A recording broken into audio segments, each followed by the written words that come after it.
The Great Hall of the Galactic Council buzzed with fear. 200 different alien species filled the circular chamber, their voices mixing into a storm of worried whispers. Some floated in anti-gravity pods, others stood on mechanical legs, and a few existed as pure energy in containment fields. But today, they all shared the same emotion: terror. Captain Mark James of the Earth Fleet stood quietly in his designated spot, watching the chaos unfold. He was one of only 3 humans in the room, and unlike the aliens around him, he remained calm. His weathered face showed only curiosity as holographic displays lit up the center of the hall, showing another star system vanishing into darkness. "The void entity has consumed the bright star system," announced First Speaker Green, a tall alien whose skin sparkled like emeralds. "That makes 7 systems in the past 30 days. The speaker's voice trembled, something James had never heard before in the usually confident alien. A representative from the highly advanced ringmakers, beings made of pure light, spoke next. "Our weapons are useless. The more energy we throw at it, the stronger it becomes. It feeds on our most powerful technology like a hungry beast." James watched as the most advanced civilizations in the galaxy admitted defeat one by one. The Ringmakers could build solar systems, yet they retreated. The Dreamweavers could bend space itself, but they too backed away. The Star Shapers, who had taught humanity how to travel between stars, declared the situation hopeless. "The entity absorbs all forms of electromagnetic energy," explained the chief scientist, a floating brain in a crystal jar. "Lasers make it stronger. Plasma feeds it. Nuclear weapons only make it grow. At its current rate of expansion, it will reach the core worlds in 6 months." James felt the weight of his plain metal chair, intentionally chosen instead of the advanced floating seats most species preferred. He noticed how the other species looked at human technology with confusion. They called it primitive, simple, and crude. But today, as their advanced energy weapons proved useless, perhaps primitive wasn't such a bad thing to be. "We need volunteers," First Speaker Green announced. "We need ships to get close to the entity and gather more data. Without understanding it better, we cannot hope to stop it." The silence that followed was deafening. Species that had explored the galaxy for millions of years sank into their seats. Civilizations that had mastered the fundamental forces of the universe looked away. Even the bravest of their warriors declined. James stood up. The simple motion drew every alien eye in the room. His boots made a dull thud on the floor. Such an ancient way to move, the aliens thought, using legs and muscles instead of gravity fields or teleportation. "Earth will volunteer," he said, his voice calm and clear. "You cannot be serious." The Ringmaker representative flickered anxiously. "Your species is barely 1,000 years into space travel. You still use combustion engines and projectile weapons." James smiled. It was the kind of smile that made several alien species uncomfortable, the showing of teeth that their cultural databases still marked as a potential sign of aggression. "Exactly," he replied. "We're too primitive to be of much use to this entity, aren't we? Our ships still run on simple fusion drives. Our weapons still use physical ammunition. We're practically harmless." The council chamber erupted in discussion. James stood patiently as the aliens debated, many arguing that sending humans would be tantamount to murder. They called humans brave but foolish, admirable but primitive. First Speaker Green raised all 4 hands for silence. "Captain James, you understand that this is likely a one-way mission. The entity has destroyed ships far more advanced than yours." James nodded. "We understand the risks, but someone has to do it. And humans have a long history of doing what others call impossible." He paused, looking around the room. "Besides, we're too stubborn to know when we're supposed to give up." The council had no choice. Within an hour, they approved the human mission. As James left the chamber, he heard the aliens whispering among themselves, a mixture of admiration and fear in their voices. They called humans terrifying. a species so young yet so willing to face death. Little did they know, this was just the beginning of humanity showing the galaxy what primitive beings could do. The research vessel, Curiosity, moved through space like a Stone Age axe among laser swords. Its hull was thick metal rather than energy shields, its engines burned fuel instead of bending space, and its weapons were simple projectiles instead of plasma beams. To most of the galaxy, it was hopelessly outdated. To its human crew, it was home. Tom worked in the engine room, his hands covered in grease as he adjusted the fusion drive. Unlike the automated systems of other species, humans still believed in fixing things by hand. He wiped his brow and looked at the data readings from the void entity again. Something about them bothered him, not in a bad way, but in the way that made his engineer's mind race with possibilities. "You humans actually enjoy getting your appendages dirty," said Blue, the alien liaison officer assigned to their mission. He floated in his water-filled environmental suit, his 6 eyes blinking in sequence. Most species would consider this beneath them. Tom grinned, reaching for another wrench. Sometimes the best way to understand something is to get your hands dirty. Speaking of understanding, he pointed to his computer screen. Notice how the entity reacts to different types of energy. It absorbs electromagnetic energy, sure, but what about good old-fashioned kinetic energy? Blue drifted closer, his fins rippling with interest. "What do you mean?" "Well," Tom said, picking up a bolt and dropping it. "Gravity still affects it. It still has to move around solid objects. What if we—" The ship's alarm cut him off.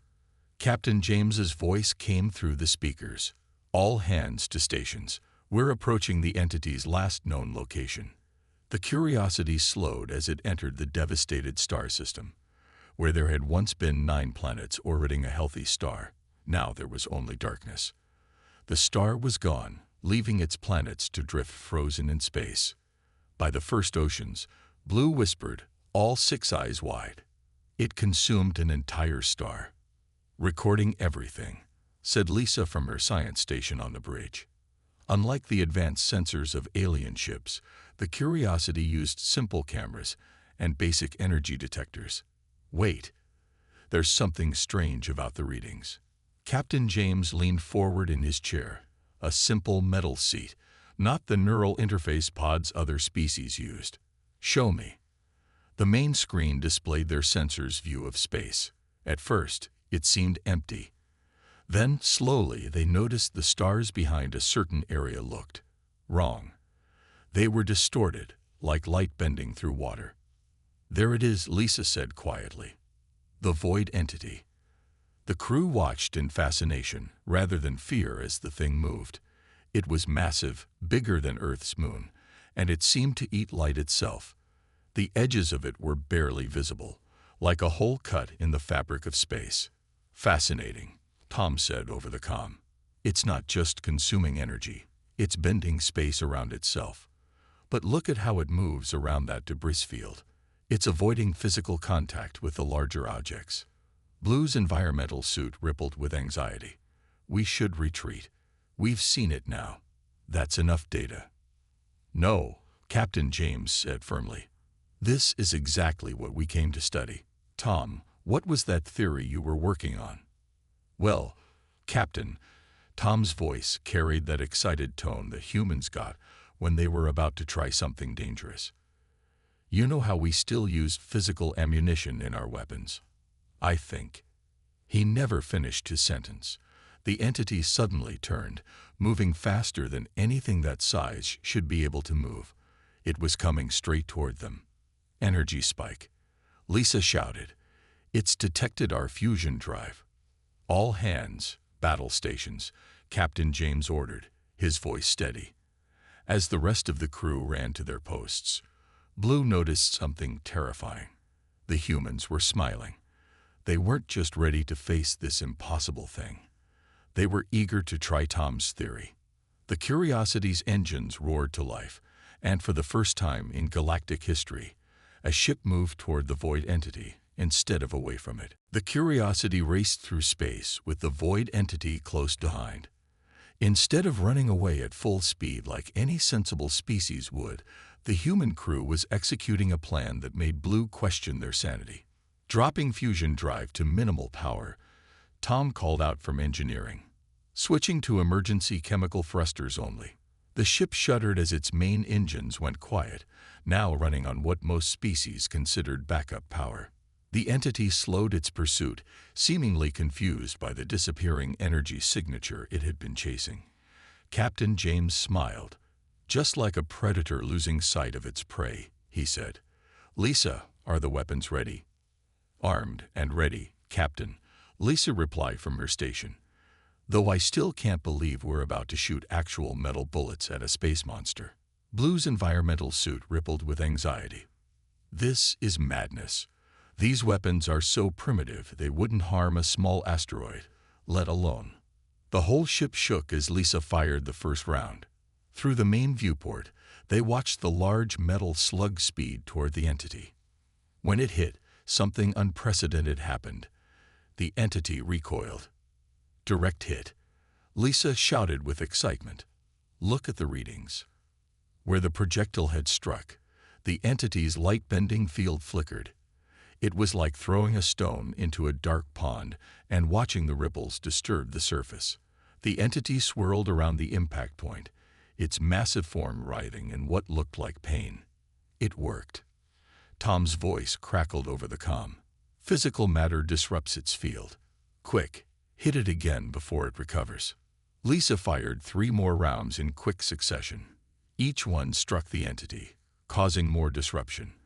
But then the entity did something unexpected. It got angry. A tendril of pure darkness shot out from its main mass, moving faster than their sensors could track. It struck the Curiosity's port side, sending the ship spinning. "Damage report," Captain James called out, gripping his chair as the artificial gravity fluctuated. "Hull breach in Cargo Bay 3, Tom responded. "Emergency seals holding, but we can't take another hit like that." Blue watched in horror as the humans responded to this near-death experience with laughter. Tom was chuckling over the comm. Lisa was grinning at her station, and even Captain James had a small smile on his face. "Did you see that?" Tom said excitedly. "It had to become partially solid to hit us. That proves my theory. It can't interact with physical matter without becoming vulnerable." The entity was moving again, this time more cautiously. It seemed to be studying them, perhaps as confused by these strange creatures that fought back as they were by it. "We need to hide," Blue said, his voice trembling. "We have the data. We proved your theory. Let's return to the council." Captain James shook his head. "We know how to hurt it now, that these weapons are too small. We need something bigger." He turned to Lisa. "Get us into that asteroid field. We'll lose it among the rocks while we plan our next move." The Curiosity dove into a dense field of spinning asteroids. The entity followed at first, but quickly pulled back. Just as Tom had theorized, it couldn't pass through solid matter. The swirling rocks created a natural barrier. As the crew caught their breath and began repairs, Blue watched them with new eyes. They had just survived an encounter that would have sent any other species fleeing in terror, and they were acting like it was the most exciting thing that had ever happened to them. "I don't understand," Blue said finally. "You're not afraid." Tom's voice came over the comm, accompanied by the sound of repair work. "Oh, we're terrified," he said cheerfully. "But humans learned long ago that being afraid of something and running away from it are 2 very different things." Captain James nodded. "Fear keeps you alert, keeps you careful, but letting fear stop you." He looked out at the asteroid field where the entity lurked beyond. "That's not the human way." And as Blue listened to them plan an even more dangerous attack, he began to understand why the galaxy found humans so terrifying, and why they might be exactly what the galaxy needed right now. Hidden in the asteroid field, the crew of the Curiosity gathered in what most alien species would consider a shockingly primitive meeting room. Instead of holographic displays and neural interfaces, they used a simple whiteboard where Tom had drawn diagrams with an actual marker. "So," Captain James said, looking at his crew seated around the metal table. "We know regular bullets can hurt it, but we need something bigger." He turned to Tom. "What do you have in mind?" Tom stood up and walked to the whiteboard, his boots clicking on the metal floor. "I've been thinking about an old weapon concept from Earth's history, the rod from God." Blue's environmental suit bubbled with confusion. "The what?" "Kinetic bombardment," Lisa explained, her eyes lighting up with understanding. "Drop a big metal rod from orbit, and gravity turns it into a weapon more powerful than nuclear bombs. No explosive needed, just mass, velocity, and good old physics." Tom nodded eagerly. "Exactly. But we're going to modify the concept." He drew more diagrams on the board. "We can convert our cargo hold into one massive railgun. Use our ship's power to launch a huge metal projectile at incredible speed." "That's..." Blue's fins waved in distress. "That's insane. You want to turn your entire ship into a primitive projectile weapon." Captain James leaned back in his chair, that familiar small smile on his face. "How long would it take?" 3 days to convert the cargo hold," Tom said, making calculations on the board. "We'll need to strip out everything non-essential. Use the metal from our cargo containers to make the projectile." He paused. "But there's a catch." Lisa looked at his calculations, and her face grew serious. "The range," she said, "to get enough kinetic energy for a killing blow." "We'll need to get very close," Tom finished. "Much closer than last time. Basically point-blank range." The room fell silent. Even the humans felt the weight of what that meant. At such close range, the entity would certainly detect them. They would have one shot, and if they missed... "Blue," Captain James said quietly, "as our alien advisor, what do you think? Is this completely crazy?" Blue floated in his suit for a long moment before answering. "By the standards of every spacefaring species I know, this plan is beyond crazy. It's primitive, reckless, and has an extremely high chance of getting us all killed." He paused. "But it might actually work. And it's the only plan anyone has come up with that has even a chance of success." "Well then," Captain James stood up. "Let's vote. This is dangerous enough that it has to be unanimous. Anyone who wants to take our escape pod back to Council space can do so. No shame in it." Tom raised his hand immediately. "I'm in. Someone has to build this crazy thing." "Count me in," Lisa said. "I'll need to calculate the perfect firing solution. No room for error at that range." One by one, every human crew member raised their hand. Then, to everyone's surprise, Blue raised one of his fins. Blue's voice wavered. "I want to stay. I want to understand what makes humans able to do things like this. My people need to know." Captain James nodded, respect showing in his eyes. "Then it's decided. Tom, get started on the modifications. Lisa, calculate everything we need. The rest of you, help wherever needed." He looked at the diagram of their ship-turned weapon. "We have 3 days to turn the Curiosity from a research vessel into the biggest gun humanity has ever built." As the crew rushed to their tasks with frightening enthusiasm, Blue watched them with a mixture of terror and admiration. The humans were going to try something that no other species would even consider. They were going to turn their own ship into a primitive weapon, get dangerously close to an entity that consumed entire stars, and try to punch it to death with a very large piece of metal. And somehow, watching their determination, Blue began to believe they might actually succeed. News traveled fast in the galaxy, even through the old-fashioned radio waves the humans still used. As the Curiosity worked on its modifications in the asteroid field, ships began appearing at the edge of the system. They kept their distance, but they came to watch. Tom wiped sweat from his forehead as he welded another support beam in place. The cargo hold no longer looked like a cargo hold. It had become one massive gun barrel running the length of the ship. Their makeshift railgun was larger than anything ever built on Earth. "More ships arriving, Captain," Lisa reported from the bridge. "I count vessels from 30 different species now. They're all watching us." Captain James stood at the viewport, looking at the distant lights of the alien fleet. "They think we're going to die," he said simply. "They've come to witness our last stand." Blue had been helping move equipment, his environmental suit now marked with grease stains, something that would horrify his people. "You're wrong, Captain," he said. "They've come because they hope you'll succeed. Look." On their communication screen, messages were appearing. The advanced species, watching from a safe distance, were sending them data. Star maps showing the entity's movement patterns, energy readings from previous encounters, even ancient legends about similar creatures from the far past. "They're helping," Lisa said with surprise. "In their own way." The work continued. What would have taken a proper shipyard months to build, the human crew managed in days. They stripped their own quarters for metal. They converted their backup power systems into one massive capacitor bank. Everything non-essential was turned into their single giant bullet. "The projectile is ready," Tom announced on the third day. He stood next to a metal rod nearly as tall as the ship's main corridor, 15 meters long, made from compressed hull plating and cargo containers. "When the railgun accelerates it," he grinned, "well, let's just say it's going to hit harder than anything this size has a right to."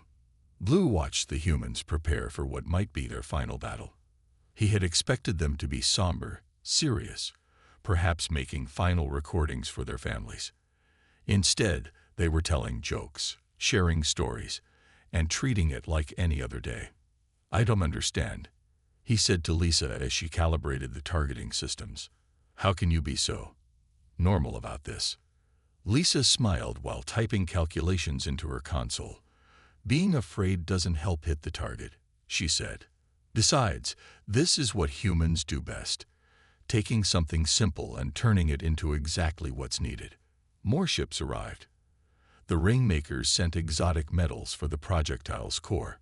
The Dreamweavers provided calculations about the entity's weak points. The Starshapers offered to guide them safely through space after the battle, assuming they survived. Captain James called everyone to the bridge for one final meeting. The ship looked different now. Corridors were stripped to bare metal. Rooms were empty of all comfort. Everything had been sacrificed for their one shot at victory. "The entity is moving again," he announced, showing the sensor readings. "It's headed toward the Centauri colonies, billions of lives in its path." He looked at each crew member. "We have one shot at this. The railgun will drain all our power. If we miss..." He didn't need to finish the sentence. "Time estimate?" Tom asked. 8 hours until it's in range," Lisa answered. "The alien fleet will keep their distance but stay to observe.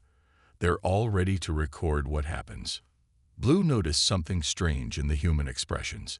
It wasn't fear he saw. It wasn't even determination. It was something else. Anticipation. "Well then," Captain James said, sitting in his command chair. "Let's not keep our audience waiting. Stations everyone. We've got a galaxy to save." The Curiosity's engines came to life, pushing away from the safety of the asteroid field.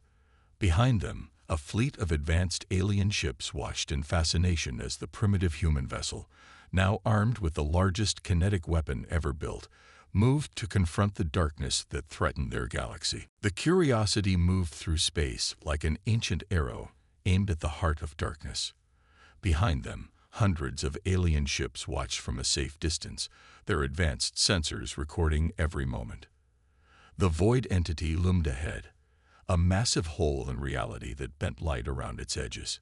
"Distance to target, 50,000 kilometers," Lisa announced from her station. Her voice was steady as she watched the numbers drop. 45,000, 40,000. "Power systems ready," Tom reported from engineering. The ship hummed with energy being fed into their makeshift railgun. "We'll get one shot. After that, we'll have barely enough power left for life support." Captain James sat calmly in his chair, watching the entity grow larger on their main screen. "Blue, what are our friends in the observation fleet saying?" Blue checked the incoming transmissions. They think we're insane. But they're cheering for us. Species that haven't spoken to each other in millennia are all watching together. He paused. They're calling this humanity's moment. 30,000 kilometers, Lisa called out. The entity was clearly visible now, its massive form swallowing the stars behind it. It hasn't reacted to us yet. Running on minimal power is working. The plan was simple. Get close enough for a guaranteed hit. Power up the railgun at the last moment. And fire before the entity could react. Simple, but not easy. 20,000 kilometers. The crew felt the tension build. Every meter brought them closer to either victory or destruction. Tom's voice came over the comm, reciting the weapon's status like a prayer. Capacitors at full charge, magnetic coils aligned, projectile locked in place. 15,000 kilometers. Blue's environmental suit rippled with anxiety. It's so big, he whispered. Up close, the entity was larger than their minds could properly understand. It could swallow their ship like a whale swallowing a minnow.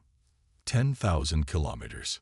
Time to see if this works, Captain James said quietly. Tom, begin power-up sequence. The lights dimmed as energy flowed into the railgun. The ship's hull creaked under the magnetic forces building within it. For a moment, nothing happened. Then the entity moved. It's detected us, Lisa shouted. The massive form of darkness turned toward them, tendrils of void reaching out. 9,000 kilometers. Hold steady, Captain James ordered. We need to get closer. 8,000 kilometers. Entity approaching fast. The crew watched in horror as the thing that had consumed entire star systems now focused its attention entirely on them. The tendrils of darkness reached for their ship like hungry fingers. 7,000 kilometers. Captain, if we don't fire now. Not yet, James said firmly. Tom's status. Railgun at 80%. We need 30 more seconds. A tendril of void struck the ship's port side, sending them spinning. Emergency alarms blared as hull plates buckled. Breach in sections 4 through 7, Tom reported. Railgun still charging. 6,000 kilometers. Another tendril hit them, harder this time. The ship groaned under the impact. Metal screamed as it was torn. 5,000 kilometers. We can't take another hit. Railgun at full power, Tom shouted over the chaos. Captain James leaned forward in his chair. Everything had led to this moment. Lisa, do you have the shot? Lisa's hands flew over her controls, compensating for their damaged hull and spinning motion. Target locked. But sir, at this range, if we miss. We won't miss. James took a deep breath. This close to the entity, it filled their entire view. There was nothing but darkness ahead of them. Fire. The Curiosity's makeshift railgun fired with a force that nearly tore the ship apart. The massive metal projectile, accelerated to impossible speed by magnetic fields, shot toward the heart of darkness like humanity's final defiant act against the void. The entity, perhaps sensing the danger too late, tried to move. But at this range, even it wasn't fast enough. The projectile struck the void entity with the force of a small sun. For a moment, nothing seemed to happen. Then, like a crack spreading across ice, a line of light split the darkness. The entity's form shuddered. Its edges, once smooth and absolute, began to break apart. Light poured through the cracks in its body, and for the first time in history, the thing that consumed stars made a sound, a scream that shook the fabric of space itself. Direct hit. Lisa shouted over the blaring alarms. It's breaking apart. The Curiosity drifted, nearly powerless, as their enemy thrashed in its death throes. Pieces of the entity scattered like black glass across space, each shard dissolving into nothing. The watching alien fleet sent a flood of messages, their advanced sensors recording the impossible. A primitive kinetic weapon destroying something their most advanced technology couldn't touch. Damage report, Captain James called out, holding onto his chair as the ship shuddered. Hull breaches on multiple decks. Tom responded from engineering. Main power is gone. running on emergency batteries. But, sir, there was joy in his voice. The railgun worked perfectly. Blue stared through the viewport, all 6 eyes wide with wonder. Where the entity had been, now only scattered remnants remained, fading like smoke in sunlight. "You did it," he whispered. "You actually did it." "We did it," James corrected him. "Couldn't have done it without your help, Blue." The alien ships began moving closer, no longer afraid now that the entity was destroyed. The Star Shapers were the first to reach them, extending their energy fields to stabilize the Curiosity's damaged hull. The Rainmakers followed, their advanced technology already beginning repairs. "Captain," Lisa called out, "you should see these messages we're receiving." The communication screen filled with transmissions from across the galaxy. Species that had hidden in fear were emerging. Worlds that had been evacuating now celebrated. The Galactic Council had convened an emergency session, and the news was spreading faster than light itself. The humans had saved them all. Days later, in the Great Hall of the Galactic Council, Blue stood before the assembled representatives of 200 species. The crew of the Curiosity sat in a place of honor, their simple metal chairs now seeming noble rather than primitive. "I have lived among humans," Blue began, his voice carrying across the silent chamber. "I have seen them laugh in the face of death. I have watched them turn a research vessel into a weapon using technology we considered obsolete. I have witnessed them do what we thought impossible." He paused, looking at the crew that had become his friends. "But most importantly, I have learned why humans are different. It is not because they are fearless. They feel fear as deeply as any of us. It is not because they are primitive. Their simplicity hides great wisdom. Humans are different because they refuse to be limited by their fears. Where we see impossible odds, they see a challenge. Where we retreat, they advance. Where we surrender to the darkness, they find a way to light it up." The council chamber was silent as Blue finished. "We called them terrifying because we did not understand. Now we know. Humans are terrifying because they show us what we could be if we were brave enough. They remind us that the simplest solution is sometimes the best, and that courage is not the absence of fear, but the determination to face it." Captain James stood, still wearing his simple uniform, now bearing the scars of their battle. "We're not special," he said to the assembly. "We're just too stubborn to give up, too curious to stop exploring, and too determined to let fear stop us. That's all humanity has ever been, and maybe that's exactly what the galaxy needed." The council created a new classification that day. Humans were no longer listed as a primitive or developing species. They were given a new title: the Guardians, protectors of a galaxy that had forgotten how to be brave. And across space, alien children began asking their parents to tell them stories about the terrifying humans who punched a hole in darkness itself, armed with nothing but courage and a very big piece of metal.